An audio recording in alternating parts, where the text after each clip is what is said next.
bar beta. Entonces, lo primero que necesitamos recordar del bar es el modelo de Capital Asset Pricing Model, el CAPM. Entonces, acuérdense que lo que quiere decir es que la rentabilidad esperada de cualquier activo financiero pues depende de esa relación que tenga ese activo o los retornos de ese activo con el mercado o con los retornos del mercado. Y eso se hace explícito en la siguiente fórmula, que lo que hace es ver esa relación, cuánto se le debería pagar a ese activo del mercado, dado esa relación o esa correlación que existe con el mercado. Entonces, lo que tenemos es que el retorno esperado es igual a la tasa libre de riesgo más el risk premium. Ese risk premium que vemos acá, pues está asociado al beta. El beta es la relación que tiene ese activo con el mercado.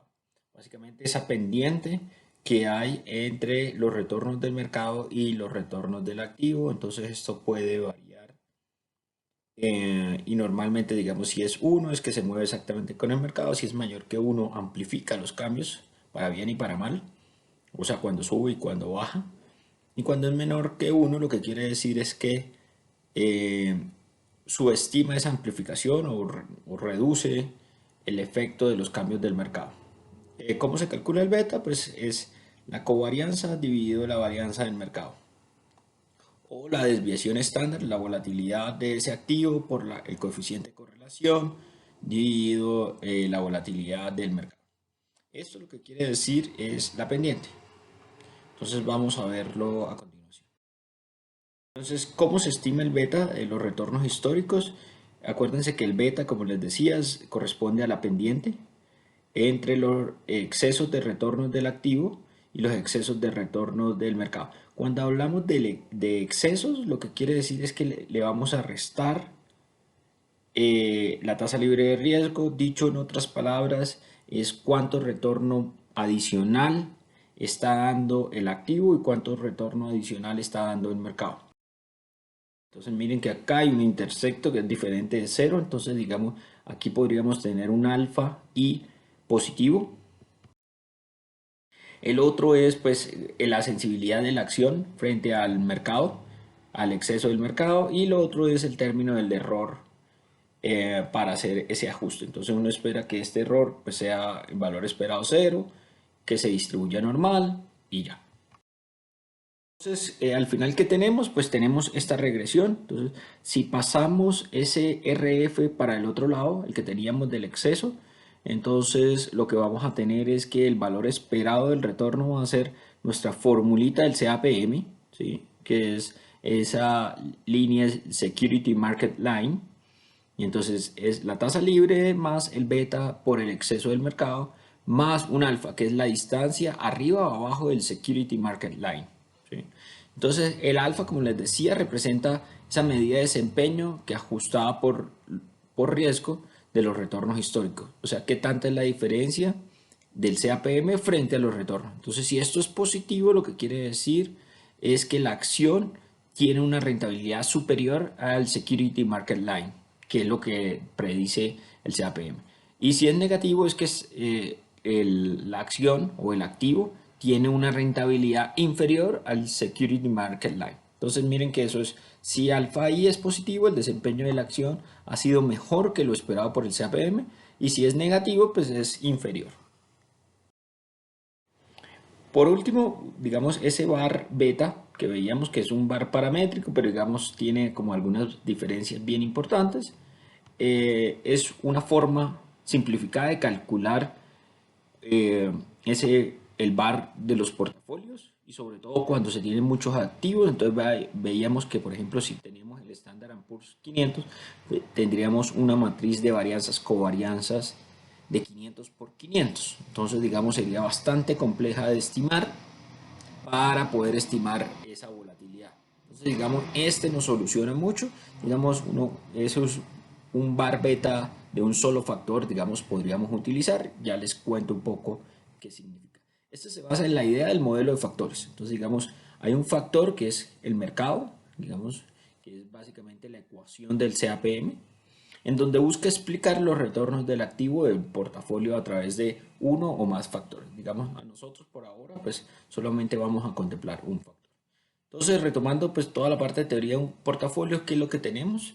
Ese factor es que todos los retornos o el exceso de retornos de ese activo está explicado por los excesos de retornos del mercado. ¿Sí? Entonces, por eso es que tenemos un solo factor y eso es como lo que quiere decir que este es el factor sistémico de los retornos que tengo. ¿Sí? ¿Qué es lo que se hace para calcular el val beta? Ya, para cerrar este video. Entonces, digamos, normalmente, ¿qué se asume? Digamos, se asume que la tasa libre de riesgo diaria es cero y que no está ni por arriba ni por abajo del CAPM. Si estos dos parámetros son cero, entonces, ¿qué es lo que voy a tener? Los excesos de rentabilidad del activo y esa diferencia del Security Market Line va a ser lo siguiente. Entonces, ¿qué es lo que tengo? Que al final, pues digamos, miren que esto sería RI menos RF, pero si RF es cero, entonces los excesos pues, van a ser exactamente iguales que los retornos. Igual a el alfa, si el alfa es cero, pues entonces también beta menos el R del market menos RF, que es la tasa libre de riesgo, como es cero, entonces pues nos va a quedar al final pues que los retornos están explicados por el beta y los retornos del mercado, más un error. ¿Sí?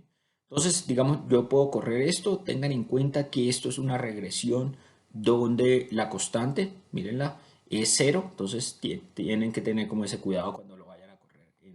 Entonces, el bar beta, ¿a qué va a ser igual? Entonces, ¿qué es lo que necesitamos? Necesitamos la varianza de ese portafolio. Mire que la varianza de portafolio, ¿qué va a ser? Si yo calculo la varianza de este término que lo ven acá, entonces va a ser beta al cuadrado por la varianza del mercado más la varianza del error. Entonces miren lo que les decía. Entonces la varianza, el bar beta, el bar alfa va a ser igual a los retornos más el z, que es ese valor crítico de la normal estándar, z alfa, por la raíz de la varianza de mi portafolio. Esta varianza del portafolio es la que le acabo de decir. Entonces, la varianza del portafolio, ¿qué va a ser? Beta cuadrado, la varianza del mercado más la varianza del error. ¿Sí? Entonces, miren que con eso fácilmente podemos encontrar cuál es la varianza en mi portafolio sin tener que tener la varianza, la matriz de varianza covarianza.